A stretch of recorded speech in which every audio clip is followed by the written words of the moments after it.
Hello, I'm going to show you where I am, and I'm also going to let you listen to something that I've written, which I'm now going to read to you while I'm sitting on this little bench here, and I'm looking at the hills, waiting for the sun to rise.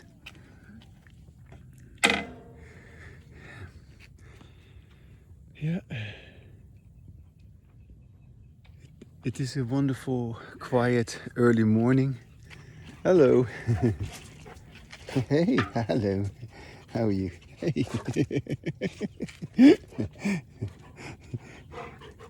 loves everybody, but he likes to jump. How are you doing, sir? Good, how about you? I'm good.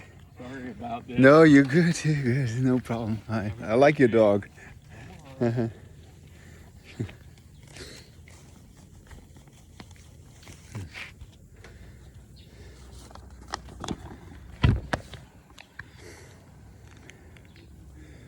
So, I decided to make my own writing this time about the meeting that took place between Donald Trump and Putin. The so-called peace talk between Trump and Putin was, of course, not anything like a real conversation. I know that Trump means well, and he did this because he wants the bloodshed in the Ukraine to stop. But the fact is that both Donald Trump as well as Vladimir Putin, they engage, like everyone else, in disembodied language, in which neither one of these presidents is listening to themselves while they speak. What caught my attention in the so-called conference, in the press conference that happened after the 3-hour-long meeting, was that Putin, he read something from a very long script while he was reading it, you would hear his monotonous voice droning on and on, while a translator quickly translated every Russian word he said in English. So Putin just kept on, elaborating on some text that he had that was prepared for him to say at that moment. And okay, this reading seemed to go on forever, and Trump just stood there, biting his tongue, waiting until he was finished.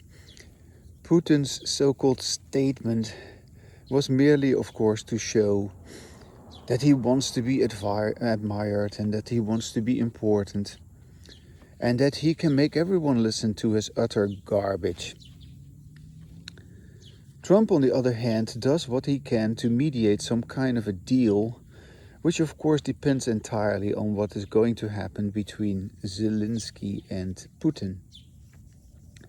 While Trump wants the wars to end, he doesn't know or talk about the difference between disembodied language and embodied language. That's something that I do, but Trump doesn't do that.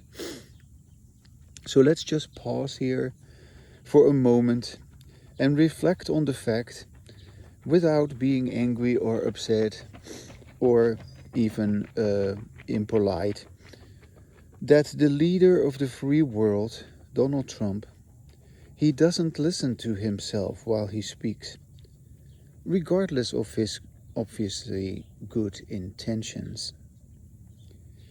If Trump would listen to himself while he speaks, he would engage, like I am, in embodied language, and he would, like me, talk with himself instead of with Putin. I'm talking with myself while I'm reading this to you. Likewise, Putin would also talk with himself instead of with Trump, and the two world leaders wouldn't have to travel in their planes all the way to Alaska to meet each other, because they would just stay home and talk with themselves And this talking with themselves would then make them pick up the phone and everything would be settled. Yes, neither Trump would have to deal with Putin's disembodied language, nor would Putin have to endure Trump's disembodied language.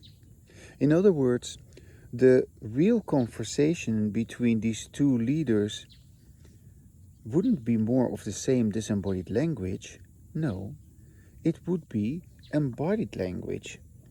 And their ability to have embodied language would then be an example for everyone to follow, just like I am the example for you to follow. And you gotta talk with yourself to have embodied language, because if you don't do that, yeah, you may try to follow me, but that is not what having embodied language is about. And having embodied language is following your own embodied sound. You're listening to yourself, speaking with yourself, and saying to yourself what you can only say if you really listen to yourself. All right, so in other words, as I was just saying, the conversation between these two world leaders wouldn't be more of the same disembodied language, as it was, obviously, but it would be embodied language. And their ability to have embodied language would be an example for everyone to follow. Yeah, that would be true leadership. However, let's be realistic. This scenario didn't and couldn't happen. Surely, neither Putin nor Trump knows about the difference between disembodied language and embodied language. Although I would suspect that Trump is somewhat more open to it than Putin. Nevertheless, this possibility that Trump would perhaps be more willing to accept that there is actually a difference. Yes, there is, come on. There is a difference between real conversation and phony conversation. Between listening to ourselves while we speak and engaging in embodied language, and not listening to ourselves while we speak and engaging in disembodied language.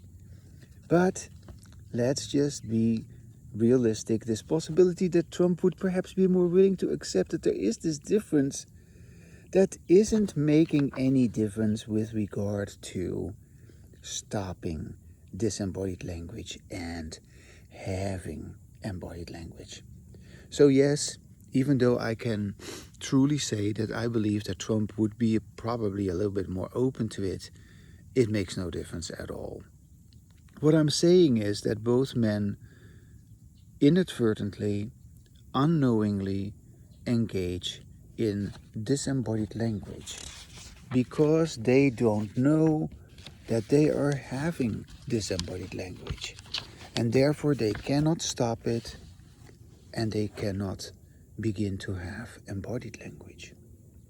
And even if Trump or Putin knew about this difference between disembodied language and embodied language, neither one could help the other to have embodied language instead of disembodied language. The person who's reading this, me, this person with the glasses on and the red shirt on, I know about the difference between disembodied language and embodied language. And I also cannot help anyone to have embodied language instead of disembodied language. Because people can only help themselves. Yeah, when anyone who reads this or who hears me read this, and I hope maybe Trump or Putin would hear this, when anyone begins to talk with him or herself in such a way that he or she enjoys what he or she is saying, that he or she is continuing with what he or she is saying because it is meaningful, it is important, and it is true for him or her, then he or she will be guaranteed to stop his or her disembodied language and effortlessly engage in embodied language.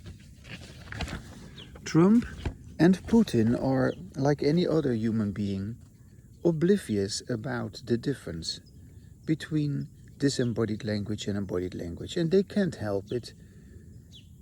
And that's why they have more of the same disembodied language, which has remained utterly unaddressed. I address the difference between disembodied language and embodied language. And I do that in the way that I do because Trump and Putin are attracting, of course, everyone's attention. And I use that phenomenon where we're all listening to Trump and we're all hopeful that there's going to be peace. I use this process to curb our tendency to listen to authority outside of ourselves, so that we can finally begin to hear and talk with ourselves about our own authority when we have embodied language. I am the authority about my own embodied language. And I use my language voluntarily, correctly. But Putin and Trump, they use their language incorrectly and involuntarily and ineffectively. And meanwhile, my dear friends, the sun has risen and I show you, isn't that pretty? Yeah. Now, that was my reading for today, and that is my message to the world, to Donald Trump. And I hope you are beginning to pay attention to your own embodied language. And of course, you can only begin to do that if you first acknowledge that you were not listening to yourself. Yeah. You were engaging in disembodied language in which you didn't listen to yourself. So, you gotta be alone, just like me here. I'm by myself. And you talk out loud with yourself and you hear yourself and you say, oh yeah, I don't talk like that when I'm talking with others. I can't talk like that when I talk with others, because you can only talk like this. You can only have embodied language with someone else who also has embodied language.